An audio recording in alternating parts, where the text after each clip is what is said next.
Story time, ladies and gentlemen. Today will be a very interesting story. But before we begin, why am I dressed like Sailor Moon?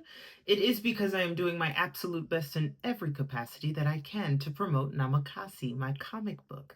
And the comic realm is so closely tied to the anime and the animation realm, the live action realm, obviously. And so I'm doing my best to get more into cosplay. And so here we are with my probably sixth costume. I will say this is significantly too small for me. I ordered a large and it seems it is not large enough. So in one of my shorts that I posted here on YouTube, you will see the entire thing. I suggest you go there because if I stand, you will see just how short this is. And I am not wearing the shorts to offset the shortness of this costume. Anyways, make sure y'all check out Namakasi, The Awakening, The Ancestral Awakening. That's my comic book. Anyways, let us begin this story. I said anyways about 17 and a half times. Sorry, y'all. Anyways.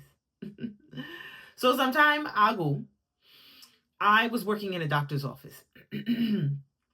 And I don't know that I've explained this before in some of my previous videos, but in some doctor's offices, you're just working with one doctor. It's their practice.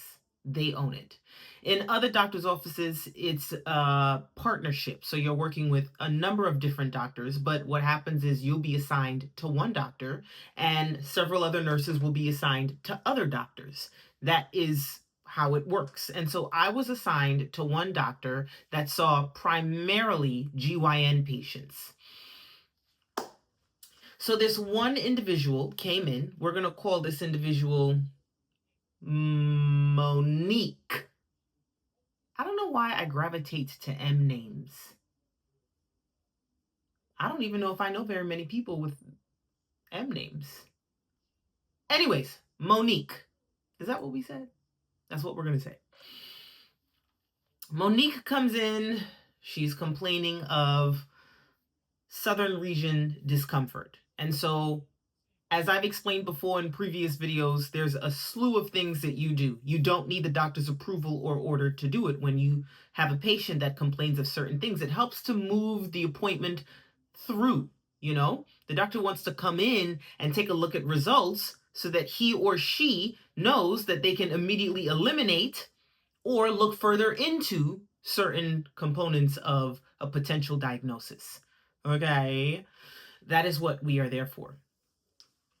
So I went ahead and said, go ahead and pee in this cup. We're going to do a urinalysis, and we might have to send it off to the lab to do a deeper analysis of the urine. Okay. And then I'm going to set up the room for the physician to do a swab. Let's go ahead and do a pregnancy test. Let's just go ahead and do the whole 9 yards. You hear what I'm saying? As I said, these are things that you do when you get this kind of complaint so that it makes the appointment move smoother when the doctor is finally ready to come in to see the patient. So I get the patient all set up, and I know that I've mentioned this before in a previous video, but I mean, it's standard, so I'm probably going to continue mentioning it as long as I continue telling these kinds of stories. But whenever there is a male physician and a female patient, the male physician asks for a female nurse chaperone. That would be me. I am the one working with this male doctor. So she gets in there, she gets all set up, she gets undressed from the waist down. I go in when she's draped to set up for the doctor to do his swabbing and his pelvic exam. So she starts to explain. Now we are all in the room. Everything is set up. We're moving forward. She begins to explain her symptoms. And the physician starts to go over, you know, we'll call this Dr. Reed. I have never used the word Reed before, the name Reed before. I guess Reed is also a word and a name. Anyways, Dr. Reed. So Dr. Reed goes down the line of what it could possibly be and what he thinks it likely is. And one of them was an STI.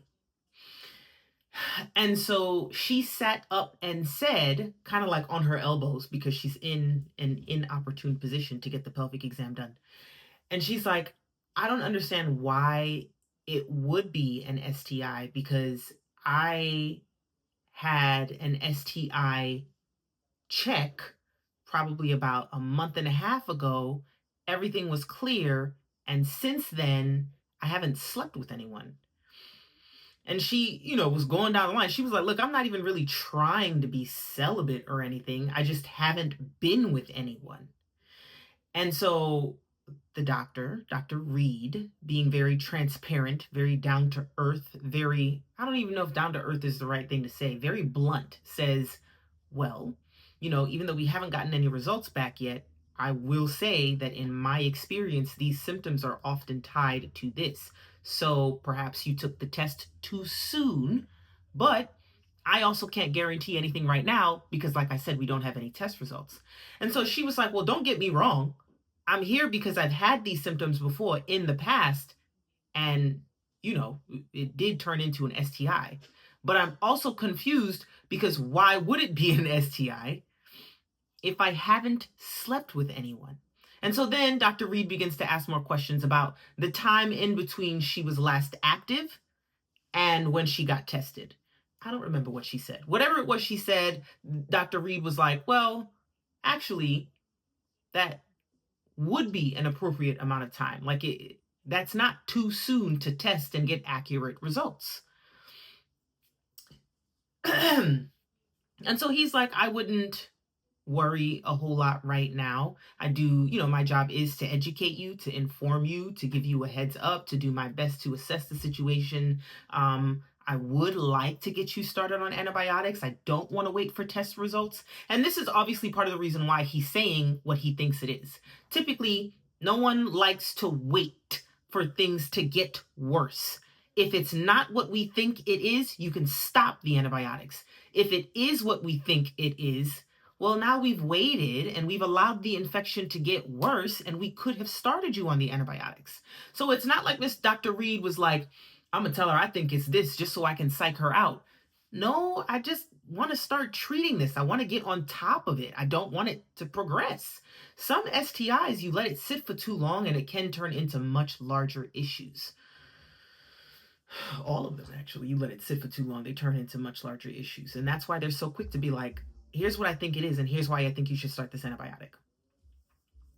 And so then he starts to get deeper into questioning. He was like, do you clean? I don't, please understand, I need to ask you these questions. Some people get like really weird when you start to ask about sex toys, but look, man, you're here. You're at the doctor's office. I got to ask you these questions. So he says, do you use sex toys frequently? And she said, yes. And he said, do you clean them? Because sometimes, letting certain components of our own bacteria sit on inanimate objects for too long and then reusing it without cleansing it can cause an issue for our own selves. And then she sits all the way up on the bed or on the exam table. And she was like, she just like had an epiphany. Like, I just saw the imaginary light bulb set up on her head. You understand what I'm saying? And she was like, wait a minute. My cousin, this is what she starts to say, spent the night about 2.5 weeks ago. And I noticed, this is what she's saying. I noticed my dildo was sitting on the dresser in a place that I never put it. And then she looks at me dead in the face and was like, I don't ever put my sex toys out. I just thought maybe when I was done with it, I just set it down and forgot about it and I put it away. But come to think of it, I think she used my shit.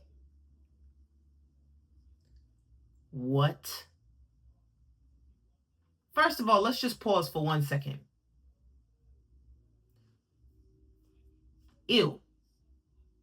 That's nasty, simply put. I don't care who you are. I don't care what kind of family you are. I am not inserting anything that was just in your body into mine. No. The answer is no. I could never be that horny. It should never be that deep. back to the story. Now, as a healthcare professional, you have to find the line between drama and a sincere reaction. And some people are that embarrassed about getting an STI that they would make something up. I just don't know why you would make something up significantly more embarrassing than simply sleeping with someone that had an STI and they gave it to you. Because I'm not telling anybody that my cousin used my sex toy and I used it afterwards and that's how I got an STI. Are you serious? So, what did we say we called it? Monique. Monique got bright red in the face once the realization set in. She was mortified. She was very uncomfortable. The doctor professionally said, listen, we're just going to go ahead and get you started on the antibiotics. We're still going to run all these tests. We're going to send it to the lab. We're going to do our best to rule things out. We're going to do our best to get to the bottom of this. But I will prescribe you antibiotics. She said, thank you. He stepped out. I asked her if there was anything else I could do. She said, in response, I'm going to kill that bitch. I said, very well. Let me know when you're all done and I'll come on back in with the discharge paperwork and instructions and where we're going to send your medication to for pickup.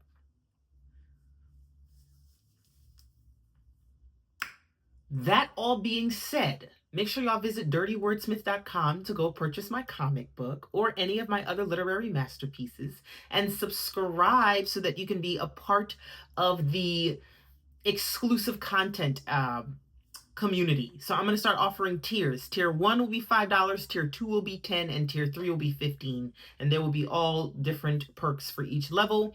Go ahead and subscribe and you will be updated on when that becomes available. And go get your StoryTime merch, your Namakasi merch, Namakasi is my comic book, or whatever other merch you want to get. Back to the story. Y'all, I remember years and years ago, probably wasn't that long ago, it was a little dramatic, but years ago, I remembered seeing a post. I don't know if it was Twitter or Facebook, but this girl literally went on there and said that she had been celibate deliberately for months and couldn't understand why she was experiencing the symptoms she was experiencing, and then realized that whomever it was she let stay the night must have used her vibrator. I cannot tell you that being in healthcare, despite how nasty this sounds, how frequently this happens. I don't know why. I don't know what the rate of horniness is that makes you feel like it's okay to pick up somebody else's intimate toy and use it and not even clean it. I mean, listen, there are things that will shock me and there are things that could never shock me. This will always shock me every time I hear about it, in any capacity, in any circumstance, in any state. Why are you that horny?